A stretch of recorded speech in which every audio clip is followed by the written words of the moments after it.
Buddies అందరికీ నమస్కారం. Rama's recipes కి స్వాగతం.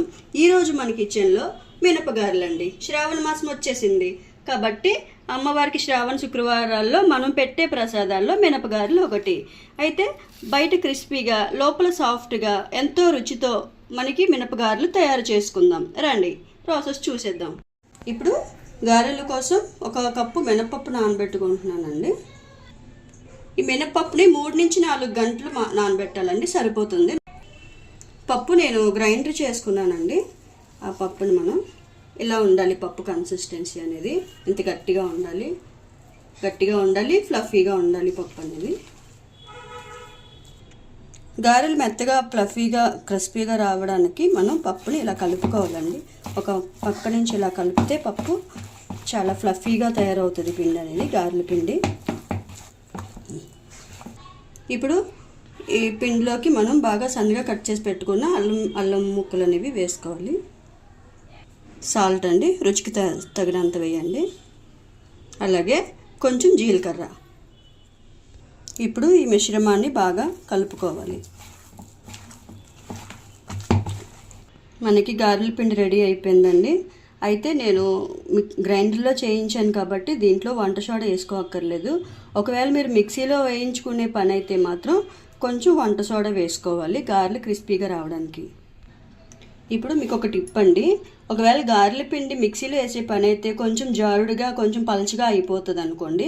ఒకవేళ అయిపోతే కొంచెం బియ్యం పిండి కానీ కొంచెం అటుకులు కానీ, అటుకులు అయితే బాగా మిక్స్ చేసేసి వేయాలి, బియ్యం పిండి అయితే కొంచెం అందులో కలపాలి. కలిపితే కొంచెం పిండి అనేది గట్టిగా అవుతుంది. ఇప్పుడు స్టవ్ వెలిగించుకొని లోతుగా ఉన్న కడాయి పెట్టుకోవాలండి. ఇలా లోతుగా ఉన్న కడాయి అయితే మనకి ఆయిల్ తక్కువ వేసినా కూడా ఎక్కువలా కనిపిస్తుంది, గారె అనేది ఆయిల్లో పూర్తిగా డిప్ అవుతుంది. కడాయి బాగా వేడెక్కాక సరిపడా డీప్ ఫ్రైకి సరిపడా నూనె వేసుకోవాలి. నూనె బాగా వేడెక్కిందండి. అది మనం నూనె బాగా వేడెక్కిందో లేదో చూసుకోవాలి అంటే చిన్న డ్రాప్ చేయాలి, ఒక చిన్న పీసు.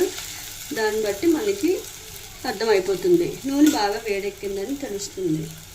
ఇప్పుడు మనం గారెలు వేయడానికి కొంచెం వాటర్ దగ్గర పెట్టుకోవాలండి, చేయి తడుపుకుంటూ వేయాలి గారెలు అనేవి. అలాగే మనం గారెలు వేసేటప్పుడు మంటని మీడియం ఫ్లేమ్లో ఉంచుకోవాలండి. ఇదొక టిప్ అండి మీకు. ఎందుకనంటే మనం ఒకేసారి హై మంటలో పెట్టేస్తే బయట నల్లగా మాడిపోతాయండి గారెలు, లోపల ఉడకదు పిండి అనేది. జాగ్రత్తగా చూసుకోవాలి. ఇప్పుడు చిన్న ఇలా ఉండలుగా తీసుకొని ఇలాగా, నాకు ఇది ఆయిల్ ప్యాకెట్ మీద ఎప్పుడూ చేయడం అలవాటు అండి, నాకు ఇది కంఫర్ట్. మీరు ఒకవేళ ఒక చిన్న స్టీల్ గిన్నె తీసుకొని స్టీల్ గిన్నెలో అయినా షేప్ వచ్చేలాగా చేసుకోవచ్చు, లేదు అంటే చేత్తో కూడా చేయొచ్చు. నేను ఇలా చేసేస్తున్నాను. అప్పుడు మనం ఆయిల్లో ఇలాగా డ్రాప్ చేసుకోవాలి గారె.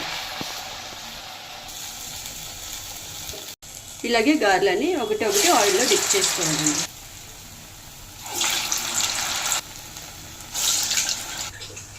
గారెలు ఇలా గోల్డెన్ బ్రౌన్ షేడ్ వచ్చేంత వరకు వేయించుకొని తీసుకోవాలండి. అలాగే వడలు మీరు ఒకవేళ చేత్తో చేయాలనుకుంటే చేత్తో కూడా ఈజీ అండి. ఇలా షేప్ చేసుకొని జస్ట్ ఇలా హోల్ చేసుకోవాలి. హోల్ చేసుకొని పిండి అనేది ఆయిల్లో ఇలా డ్రాప్ చేసేసుకోవాలి. ఇలాగే మిగతా పిండి అంతా గారెలు చేసుకోవాలి. చూసారు కదా ఫ్రెండ్స్, ఇలా చాలా ఈజీగా టేస్టీగా అల్లం గారెలు తయారైపోయాయి. మీరు కూడా మీ ఇంట్లో తప్పకుండా ట్రై చేయండి. ఈ వరలక్ష్మి వ్రతానికి అందరూ చక్కగా ఈజీగా టేస్టీగా ఈ అల్లం గారెలు చేసుకొని అమ్మవారి కృపకు పాత్రలు అవ్వాలని నేను మనస్ఫూర్తిగా కోరుకుంటూ, ఈ వీడియో మీకు నచ్చినట్లయితే లైక్ చేయండి. అలాగే మీరు మీ కుటుంబ సభ్యులతో షేర్ చేయండి. బెల్ ఐకాన్ ప్రెస్ చేయడం మర్చిపోవద్దు. ఈ రమాస్ రెసిపీస్ని సబ్స్క్రైబ్ చేసుకోండి. Thank you for watching. Bye.